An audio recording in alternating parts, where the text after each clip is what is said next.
A third of women around the world are exposed to gender-based violence, the most common being rape and domestic abuse. A forum in Seoul shared Korea's initiatives for prevention of such cases, as well as support for victims. Soo-young was there. For more than 8 years, 20-year-old Moon was sexually abused in the place that she called home. It was my half-brother. It started when I was about 8. He would do it intermittently, just when I thought it wouldn't happen again.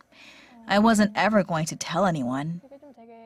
But in her senior year of high school, she confessed everything to her sister after an upsetting encounter with the abuser. Moon then turned to a local support center for women and children who have been abused. Talking to my counselor gave me the courage to report the abuse and leave home. That hadn't been an option before, but the center helped me get financial support for living expenses and college tuition. Now a college undergraduate, Moon says she's seeing steady recovery thanks to regular counseling sessions. There are 37 sunflower centers for victims of violence in Korea, and 13 of them provide a one-stop support system around the clock all year round. Once the abuse is reported, the victim undergoes an immediate physical examination at the clinic within the centre. Physical evidence is collected for investigation, and starting with the victim's testimony, a case is opened by a designated inspector. The centre also offers legal assistance and therapeutic counselling for the victim. We offer these services under a single roof so the victims can feel safe and needn't repeat their story over and over. First launched by the Ministry of Gender Equality and Family in 2004, the centre's comprehensive support system was shared at a forum held on Thursday by the UN Development Programme Seoul Policy Center.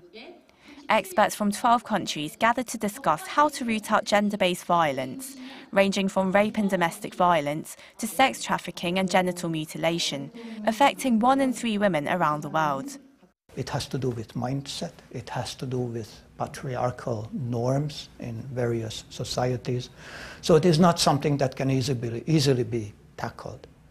On the other hand, that doesn't mean it doesn't need to. It absolutely must. 1/2 of the population is female.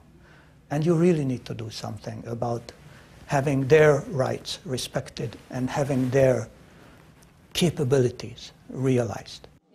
The experts discussed various policies and legal frameworks designed for prevention in Korea. Seoul has set up safe living environments and services which take into account the lifestyles of the women in our city. For instance, escorting them home late at night and even a women-friendly delivery system.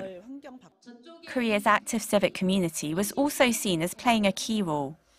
Most important thing of any gender equality movement to be successful is a robust women's movement, and Korea has that. It can be demonstrated very easily by a number of very prominent women activists promoting gender equality and women's human rights. Through active policy sharing, the UNDP Seoul Policy Center hopes to highlight more of Korea's initiatives to protect the health and safety, dignity and liberty of women everywhere. Soo-young, Arirang News.